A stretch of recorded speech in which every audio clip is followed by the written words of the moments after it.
Hi, this is Pasha. 2 years ago, he opened his first coffee shop as a sole proprietor. At the time, the ease of registration and the ease of withdrawing funds from the business tipped the scales in favor of sole proprietorship. But the time came to expand and open another coffee shop. So, Pasha seriously considered whether he should register as a legal entity.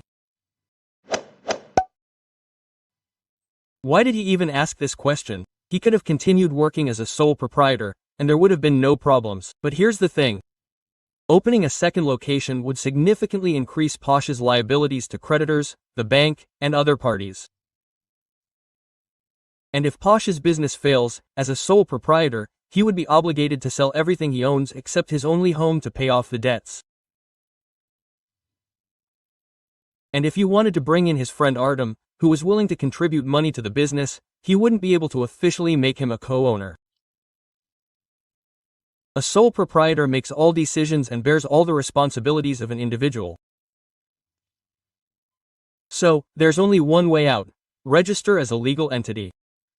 But it's not that simple. Commercial legal entities in Russia can be registered as partnerships and companies. Let's look at partnerships. They come in two forms: general and limited. A general partnership is somewhat similar to an association of several sole proprietors, in that each partner is liable for all obligations with their assets.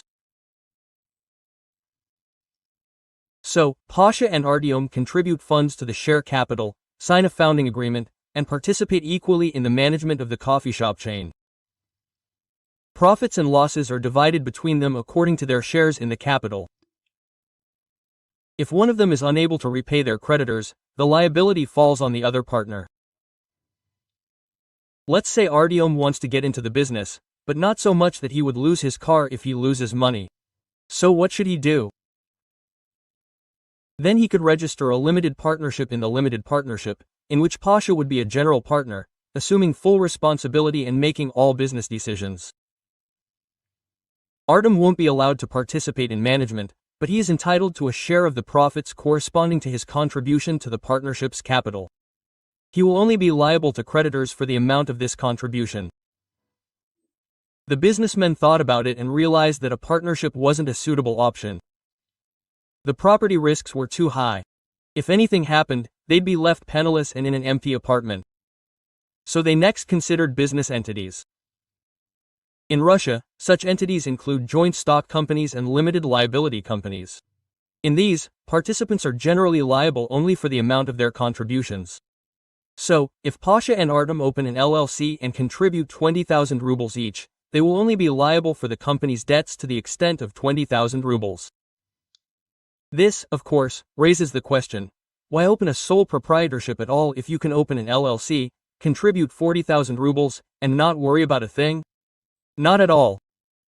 If an LLC is declared bankrupt and the founder is found to be at fault, the owner will be held subsidiarily liable for all of the organization's debts. This is essentially the same as for a sole proprietorship. However, a sole proprietorship has a major advantage. The funds in the owner's account are their personal funds and can be transferred to their own card at any time. All withdrawals from an LLC's current account must be substantiated and accompanied by documentation, much like cash advances. In some cases, they may also be subject to taxation when salaries or dividends are paid. Furthermore, a sole proprietorship can easily be closed, as the individual remains a legal entity. However, a corporate owner, COO, is much more complicated. Since property liability rests with the legal entity, not the individual, the state closely monitors this procedure to prevent fraud and creditor deception. Are you starting to think that registering an LLC isn't all that appealing? What if in a couple of years the owners want to sell their business? Which, in principle, can only be done with a legal entity. After all, with a sole proprietorship, you'd have to sell all of the company's assets separately and renegotiate the lease with the new entrepreneur. With an LLC, there are no such issues. The legal entity remains in existence, only the company's share is transferred.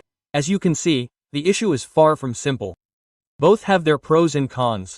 Therefore, each case will require a unique solution. And we haven't even gotten to joint stock companies yet. What about them? There aren't many differences from an LLC.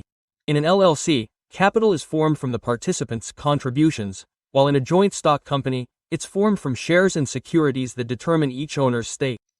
This also creates barriers to changing business owners. In a joint stock company, you can simply sell the shares to another person, while in an LLC, you'll have to pay the departing participant their share in the authorized capital. Furthermore, the LLC registration procedure is much simpler and cheaper than that of a joint stock company. These are, perhaps, all the options available to Pasha and his friend. Which form of business do you think they should choose? Share yours in the comments.